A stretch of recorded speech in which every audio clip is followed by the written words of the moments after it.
پھوٹا گھڑا۔ بہت سمے پہلے کی بات ہے۔ کسی گاؤں میں ایک کسان رہتا تھا۔ وہ روز بھور میں اٹھ کر دور جھرنوں سے سوچھ پانی لینے جایا کرتا تھا۔ اس کام کے لیے وہ اپنے ساتھ دو بڑے گھڑے لے جاتا تھا، جنہیں وہ ڈنڈے میں باندھ کر اپنے کندھے پر دونوں اور لٹکا لیتا تھا۔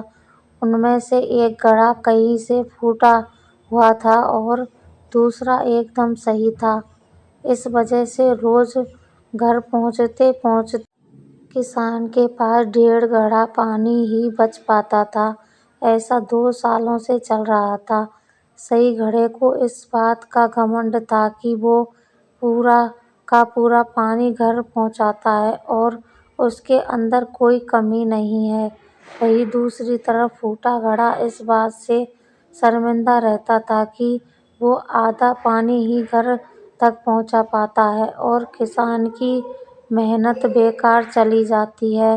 پھوٹا گھڑا یہ سب سوچ کر بہت پریشان رہنے اور ایک دن اس سے رہا نہیں گیا۔ اس نے کسان سے کہا، "میں خود پر شرمندہ ہوں اور آپ سے معافی مانگنا چاہتا ہوں۔" "کیوں؟" کسان نے پوچھا۔ "تم کس بات سے شرمندہ ہو؟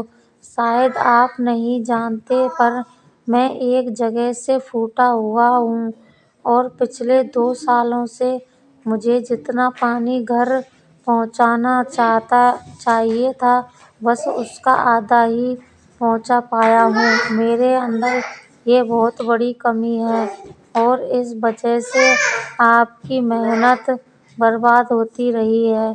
پھوٹے گھڑے نے دکھی ہوتے ہوئے کہا۔ کسان کو گھڑے کی بات سن کر تھوڑا دکھ ہوا اور وہ بولا، "کوئی بات نہیں، میں چاہتا ہوں کہ آج لوٹتے وقت تم راستے میں پڑنے والے سندر پھولوں کو دیکھو۔" گھڑے نے ویسا ہی کیا۔ وہ راستے بھر سندر پھولوں کو دیکھتا آیا۔ ایسا کرنے سے اس کی اداسی کچھ دور ہوئی پر گھر پہنچتے پہنچتے پھر اس کے اندر سے آدھا پانی گر چکا تھا۔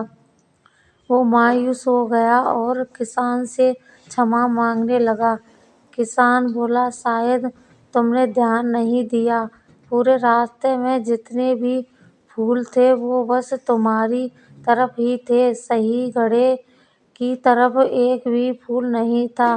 ایسا اس لیے کیونکہ میں ہمیشہ سے تمہارے اندر کی کمی کو جانتا تھا اور میں نے اس کا لابھ اٹھایا۔